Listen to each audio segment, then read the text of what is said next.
दोस्तों NHPC limited की बात करें तो क्वार्टर टू की डेट हमारे सामने आ चुकी है और साथ में क्वार्टर टू को लेकर ब्रोकेज हाउस की क्या राय है उसको भी समझेंगे, कैसा रिजल्ट रह सकता है उसको समझने की कोशिश करेंगे।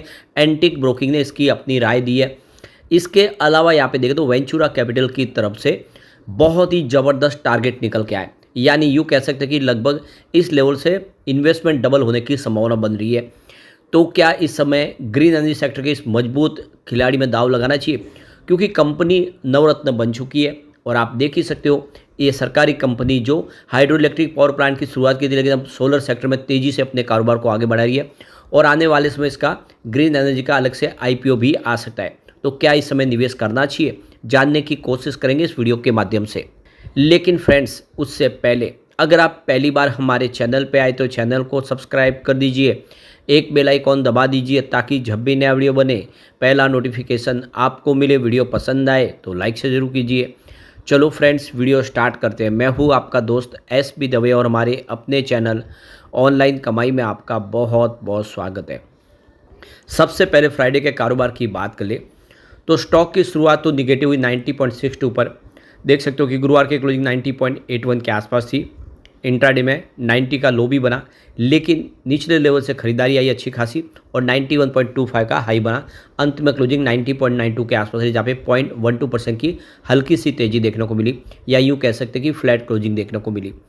अब देख लो कि पिछले कई समय से स्टॉक लगातार दबाव में बना हुआ है। जब से 100 के नीचे उतरे आप देख ही सकते हो कि स्टॉक में गिरावट जारी है और ये इसके निचले लेवल पे आप देख लो कि काफ़ी समय के बाद एक तो स्टॉक आपको 90 के आसपास दिखाई देगा। वैसे यह आपको स्टॉक 30 सितंबर को 96 के आसपास था, काफ़ी अच्छी 95 के ऊपर की जो पोजीशन थी बनाए रखी थी, तब तक इसमें मजबूती की संभावना बनी थी। पर जैसे 95 तक तोड़ा है तब से स्टॉक वीक है और अब देख लो कि पिछले 2 ट्रेडिंग सेशन स्टॉक 90 के आसपास है, दबाव में है। लेकिन अब खबर जो निकल कर आई है वो इसका पूरा का पूरा यहाँ पे मामला बदल सकती है, क्योंकि ब्रोकेज हाउस ने ज़बरदस्त टारगेट दे दिया है। वैसे स्टॉक 2 बार 118 को टच कर चुका है, 118 के ऊपर जा नहीं पाया।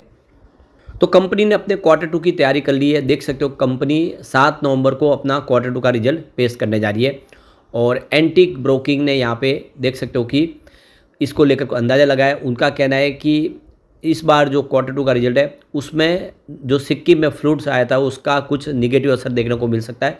तो तीस्ता इनका जो रिवर है उसके ऊपर जो इनका पावर प्लांट है वहाँ पे बाढ़ की वजह से इस बार जो देखें तो जो बिजली जनरेशन हुआ है उसमें कमी आ सकती है। कंपनी के जो नए प्रोजेक्ट है उसको लेकर भी देखें तो समय पे पूरे नहीं होंगे तो कंपनी को नुकसान हो सकता है। करीब 600 करोड़ का जो प्रोजेक्ट है, जो देख लो कि इसके लिए पूरे साल का अगर आप देखें तो इन्होंने इंश्योरेंस कवर किया गया। जो इंश्योरेंस कवरेज 12 मंथ का है, उसके बाद अगर प्रोजेक्ट लंबा होता तो डिले होता, नुकसान हो सकता है। उसको समय पे जो पर्वती और जो लोअर सबनसरी का जो प्रोजेक्ट है उसको कंप्लीट करना होगा।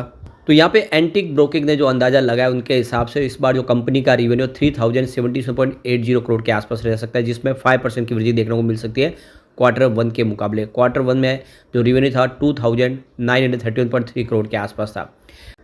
नेट प्रॉफिट की बात तो 1214.5 करोड़ के आसपास रह सकता है।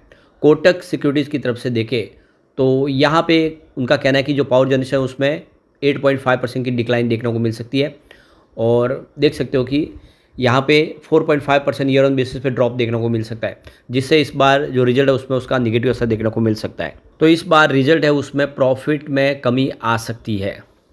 तो यहाँ पे जो कोटक सिक्योरिटीज ने अंदाजा लगाया कि जो रिवेन्यू है वो 2568.6 करोड़ के आसपास रह सकता है, जबकि नेट प्रॉफिट है वो यहाँ पे 994.5 करोड़ के आसपास रह सकता है, जिसमें 30% की ईयर ऑन बेसिस पे गिरावट देखने को मिल सकती है। और अगर प्रॉफिट गिरेगा तो फिर देख सकते हो कि इस बार स्टॉक में भी थोड़ी सी कमी आ सकती है। वैसे देख सकते हो कि इस समय अगर आप देखें तो यहाँ पे वेंचुरा सिक्योरिटीज इसको लेकर बुलिश है और देख सकते हो कि उनका कहना है कि इसमें आपको निवेश करना चाहिए साल भर के नज़रिए के साथ। सरकार रिन्यूएबल एनर्जी कैपेसिटी एक्सपेंटेशन को लेकर काफ़ी एग्रेसिव है। इस सेगमेंट में हाइड्रो इलेक्ट्रिसिटी के ग्रोथ को लेकर बड़े काम किए जा रहे। एनएचपीसी इस सेगमेंट की एकमात्र सरकारी कंपनी है। इसकी हाइड्रो इलेक्ट्रिसिटी कैपेसिटी 7 गीगावाट की है। यह देश के कुल हाइड्रो पावर का 15% है। कंपनी के ग्रोथ आउटलुक पर ब्रोकेज सुपर बुलिश है और वर्तमान स्तर से स्टॉक के डबल होने का अंदाज़ा लगा रहे और 90 रुपीज़ के आसपास का स्टॉक है, आने वाले इसमें डबल हो सकता है। तो यहाँ पे वेंचुरा सिक्योरिटी ने एनएचपीसी शेयर को लेकर एक डिटेल रिपोर्ट जारी की है, रिपोर्ट में कहा गया है कि कैपेसिटी एक्सपेंशन को लेकर मेगा कैपेक्स किया जा रहा है। इसकी मदद से वर्तमान में जो इसकी हाइड्रो पावर कैपेसिटी 7 गीगावाट की है वो फाइनेंशियल 2028 तक 12 गीगावाट तक पहुंच जाएगी। इसके साथ ही कंपनी का मार्केट कैप का जो शेयर है वो 20% पहुँच जाएगा, यानी 20% हिस्सा होगा पूरे बाजार में हाइड्रो इलेक्ट्रिक पावर प्लांट में। 8.3 गीगावाट की कैपेसिटी अंडर सर्वे है। एक बार क्लियरेंस मिल जाने के बाद कंपनी की ओवरऑल कैपेसिटी 3 गुना बढ़कर 24.6 गीगावाट तक पहुंच जाएगी। कंपनी विंड और सोलर प्रोजेक्ट में भी सक्रिय है। रिन्यूएबल एनर्जी सेगमेंट में कंपनी सोलर और विंड एनर्जी में तेज़ी से अपने कारोबार को आगे बढ़ा रही है और वर्तमान में यह कैपेसिटी 173 मेगावाट की है, जिसे अगले 5 सालों में 1600 मेगावाट तक पहुंचाने की कंपनी की योजना है। फाइनेंशियल 2024 से 27 के बीच में कंपनी का रिवेन्यू अभी डाटा नेट अर्निंग 8.8%, 12%, 5.2% और CAGR बढ़ने की भी उम्मीद है। अभी डाटा मार्जिन बढ़ते हुए 55.8% तक पहुंचने की उम्मीद है। तो कुल मिला के हाइड्रो पावर में leading position, strong revenue growth outlook, capex plan और प्रॉफिट मार्जिन में सुधार के कारण ब्रोकरेज हाउस ने NHPC के शेयर में कवरेज की शुरुआत की है और अगले 24 महीने के लिहाज से 176 रुपीज़ का टारगेट दिया है, यानी वर्तमान स्तर से 95% है, या यूँ कह सकते हैं कि आपका इन्वेस्टमेंट डबल हो सकता है आने वाले 2 सालों में। तो NHPC के शेयर ने देखिए 15 जुलाई को 118 का हाई बनाया था। अपने हाई से 25% वो करेक्ट भी हो चुका है। पिछले एक महीने में शेयर में 4% की गिरावट हुई है और 3 महीने में देखें तो 20% का करेक्शन आया। इस साल अब तक 37%, एक साल में 73%, 2 साल में 140% का इसने रिटर्न दिया है। तो कुल मिला के ब्रोकरेज हाउस बुलिश है और खरीदारी की सलाह दे रहे हैं। पर इसके फंडामेंटल भी चेक कर लेते हैं। इस समय मार्केट कैप 91,149 करोड़ के आसपास है। वैसे पिछले दिनों ये 1 लाख करोड़ को भी क्रॉस कर गया था।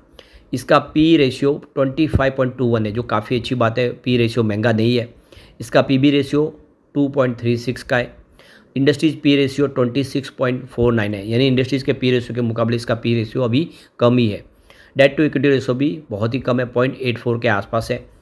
इसका ROE 9.36% है और अगर इस EPS की बात करें तो वो 3.60 है। डिविडेंड की बात करें 2.09% का शानदार डिविडेंड पे आउट करती है और जितनी PSU स्टॉक है वो लगातार अच्छा डिविडेंड देती है।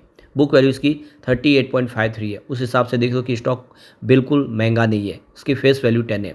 तो फंडामेंटल इसके बहुत ही अच्छे और पिछले 10-15 सालों में शेयर की प्राइस कोई खास बढ़ी भी नहीं है। ऐसे में एक अच्छा मौका है खरीदारी का। अगर हम बात करें पिछले साल Q2 की, तो देख सकते कंपनी का जो रेवेन्यू था 3,114 करोड़ के आसपास था, जो गिरते हुए मार्च 2024 में 2,320 करोड़ तक पहुंच गया था। लेकिन जून क्वार्टर में, यानी Q1 में ज़बरदस्त बढ़ते हुए वापस 3,038 करोड़ तक पहुंच गया। तो ईयर ऑन बेसिस पे अभी आपको देख सकते कि थोड़ा सा रिवेन्यू कम होता हुआ दिखाई दे, लेकिन क्वार्टर ऑन क्वार्टर बेसिस पे रिवेन्यू ज़बरदस्त बढ़ा है। अगर हम बात करें प्रॉफिट की, तो पिछले साल सेम क्वार्टर में यानी सितंबर क्वार्टर में करीब देख सकते हो कि 1,693 करोड़ के आसपास था और देख सकते हो कि वो गिरते हुए देख सकते हो कि मार्च में 611 करोड़ तक आ गया था। लेकिन जून 2024 में फिर से प्रॉफिट बढ़ के 1,108 करोड़ तक पहुंच गया। इस बार आशा है कि प्रॉफिट बढ़ेगा जरूर और प्रॉफिट बढ़ेगा तो शेयर की प्राइस भी बढ़ेगी। नेटवर्थ इसका लगातार बढ़ रहा है। 2020 में 34,155 करोड़ के आसपास था, जो 2024 में 43,892 करोड़ तक पहुंच गया। ऐसे में एक अच्छा मौका है खरीदारी का। यहाँ पे देखो कि सितंबर के म्यूचुअल फंड के आंकड़े भी निकल कर आए। करीब 44 म्यूचुअल फंड ने जम के खरीदारी की है। 39 म्यूचुअल फंड ने यहाँ पे अपनी बिकवाली की है, लेकिन जो आंकड़ा जिसके फेवर में वो है बिकवाली की नहीं बल्कि खरीदारी की। यहाँ पे ज़्यादा म्यूचुअल फंड की एंट्री हुई है और एक अच्छा मौका है आपके पास भी NHPC में दाव लगाने का। ये आने वाले इसमें आपको ज़बरदस्त रिटर्न दे सकता है। अब एक बार पिवोट लेवल को भी चेक कर लेते हैं। यहाँ से अगर गिरावट है तो 90 का पहला सपोर्ट है जिसके आसपास स्टॉक है।